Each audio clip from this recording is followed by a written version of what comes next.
Hello, എല്ലാവർക്കും പുതിയൊരു വീഡിയോയിലേക്ക് സ്വാഗതം. ഞാൻ ഇന്നിവിടെ ബീഫ് റോസ്റ്റാണ് ഉണ്ടാക്കി കാണിക്കാൻ പോകുന്നത്.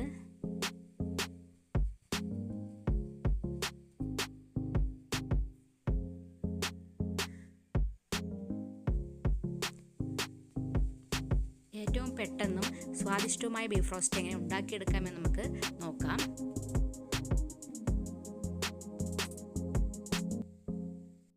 ഇതിനായി 2 കിലോ ബീഫാണ് എടുത്തിരിക്കുന്നത്. ബീഫ് നന്നായി കഴുകി വൃത്തിയാക്കിയതിന് ശേഷം ഒരു പാൻ അടുപ്പത്ത് വയ്ക്കുക.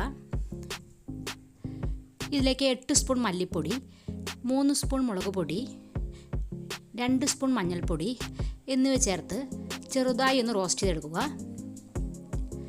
എന്നിട്ട് ബീഫിലേക്കിട്ട് ആവശ്യത്തിന് ഉപ്പും ചേർത്ത് 2 സ്പൂൺ വിനാഗിരി കൂടി ചേർത്ത് അത് നന്നായി ഇളക്കിയെടുക്കണം.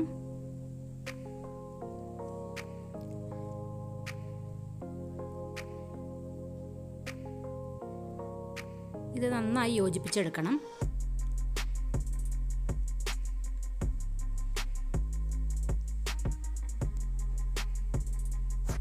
ഇനി ഇതിലേക്ക് 2 സവാള, ഇഞ്ചി വെളുത്തുള്ളി ചെറുതായി അരിഞ്ഞത് എന്നിവ കൂടി ഇതിലേക്ക് ഇട്ട് കൊടുത്തിട്ടുണ്ട്.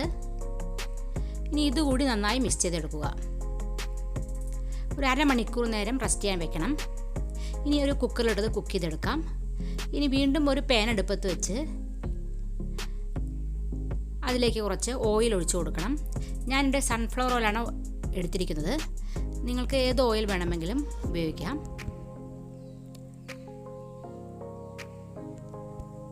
ഇനി ഇതിലേക്ക് 1 സ്പൂൺ പെരിഞ്ചീരകം ഇട്ട് കൊടുക്കുന്നുണ്ട്. ഇതിലേക്ക് ഇഞ്ചി വെളുത്തുള്ളി ചതച്ചത് കൂടി ഇട്ട് കൊടുക്കണം. ഇത് ഒരു ബ്രൗൺ കളറാകുന്നവരെ വഴറ്റിയെടുക്കണം.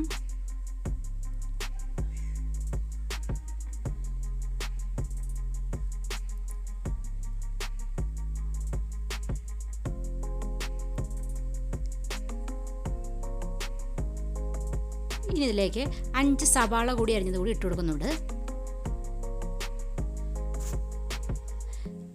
ഇത് നന്നായി വഴറ്റിയെടുക്കണം.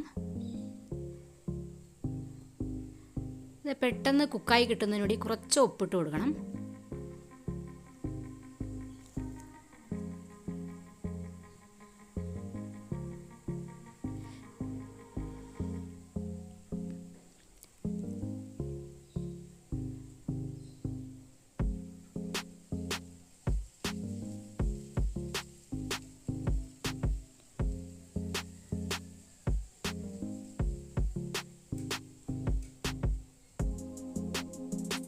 ഇനി ഇതിലേക്ക് കുറച്ച് നാളികേര കഷ്ണം കൂടി ഇട്ട് കൊടുക്കുന്നുണ്ട്.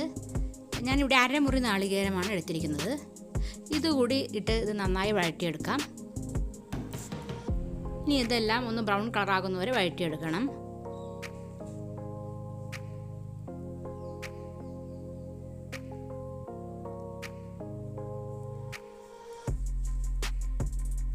ഇനി ഇതിലേക്ക് 4 തക്കാളി കൂടി ചേർക്കുന്നുണ്ട്.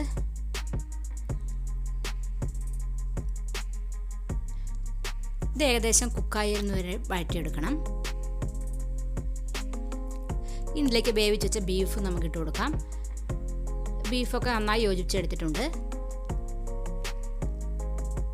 ഇനി ഇതിലേക്ക് 4 സ്പൂൺ ഗരം മസാലപ്പൊടി ചേർത്ത് കൊടുക്കുന്നുണ്ട്. 2 സ്പൂൺ കുരുമുളക് പൊടി എന്നിവ ചേർത്ത് നന്നായി ഇളക്കിയെടുക്കണം. നിങ്ങൾക്ക് എരിവ് കൂടുതൽ വേണമെന്നുണ്ടെങ്കിൽ കുരുമുളക് പൊടിയും മുളക് പൊടി എന്നിവയുടെ അളവ് കൂട്ടി കൊടുക്കാം.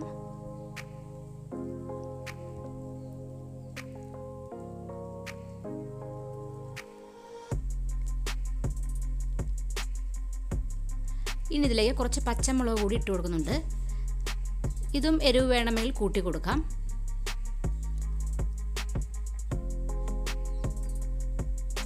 ഇനി അടുത്ത ഇതിലേക്ക് 4 സ്പൂൺ മീറ്റ് മസാല കൂടി ചേർക്കുന്നുണ്ട്. ഇത് നന്നായി യോജിപ്പിച്ചെടുക്കണം.